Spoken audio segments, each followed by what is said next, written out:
Hi, first graders. I hope you've been enjoying all of our read alouds. We've really been enjoying the chapter books that we've been reading together.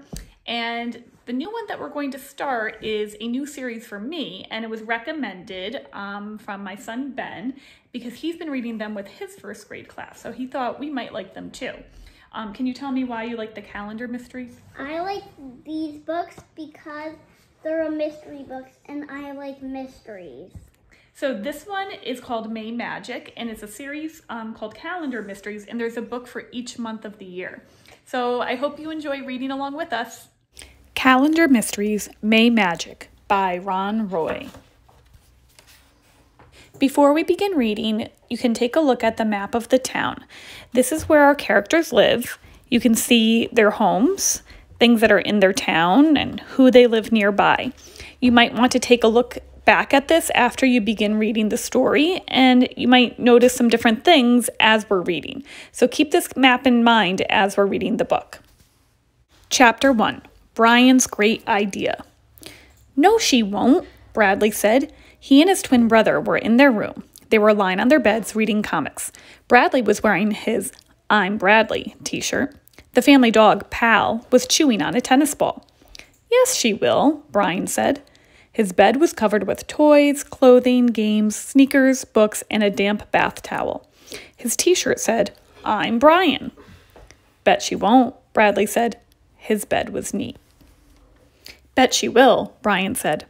Their mother knocked and walked into the room. Bet I will what? She asked. Brian wants to raise ducks, Bradley said. I told him you'd say no. Mrs. Pinto looked at Brian. Your bed is a mess, she said. She picked up the bath towel.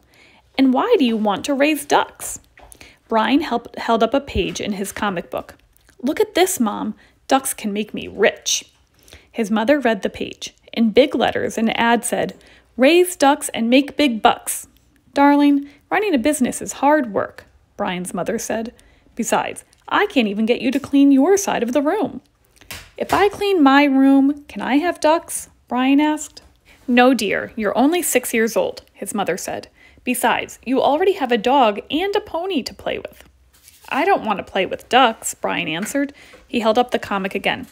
It says here you can collect their feathers and make pillows. Then you sell the pillows and make a lot of money. Do you know how to make pillows? Brian's mother asked. Bradley giggled.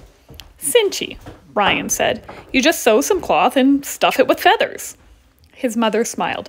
Honey, you don't know how to sew. Bradley cracked up. Told you so, he said. Get it? Sew? Okay, you two. Please get this room cleaned up, their mother said.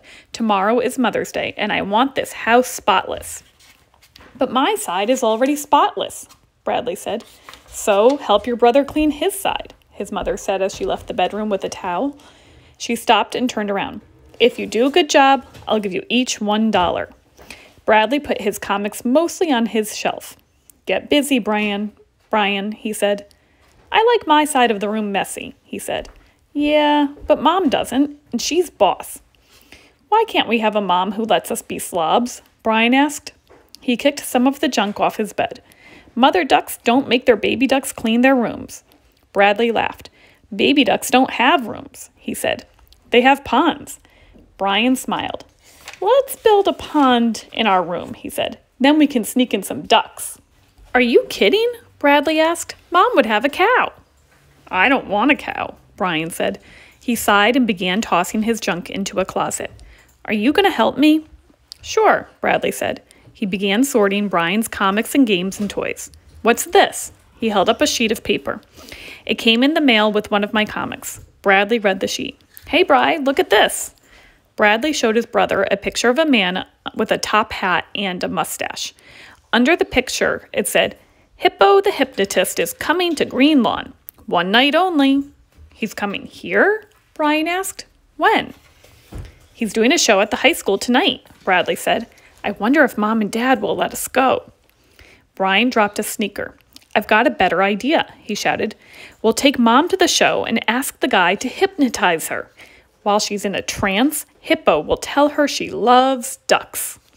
Bradley shook his head. First, Mom would never go. She thinks hypnotists are all fake, he said. Second, I heard that hypnotism doesn't work if the person doesn't want to be hypnotized. And Mom would never let some guy put her in a trance. Just then, Josh walked into their room. "This place is disgusting," he said. He kicked a foam ball out of his way. "We're cleaning it," Bradley said. "You'd better," Josh said. "Mom wants a house looking good for Mother's Day tomorrow. I bought Mom her favorite nail polish. What do you guys get her?" Brian flopped on his bed. "We have to buy a gift?" he asked. "Duh," Josh said. "It is Mother's Day, bro. Dad bought her a nice bracelet." Bradley picked up his piggy bank and shook it. "I've got a bunch of money," he announced. "What should we get her, Brian?" Brian grinned. "Baby ducks?" "I know what she wants," Josh said. "Tell us," Bradley shouted. "She wants to go see Hypno the Hypnotist at the high school tonight," Josh said. "She does?" Bradley asked. "I thought she hated those guys." Josh shrugged. "All I know is what she told me," he said. "She wants to see Hippo, and she wants to wear her new bracelet and nail polish." He kicked a soccer ball on his way out of the room. An evil look came over Brian's face. "Mom wants to go see Hippo? This is going to be perfect," he whispered.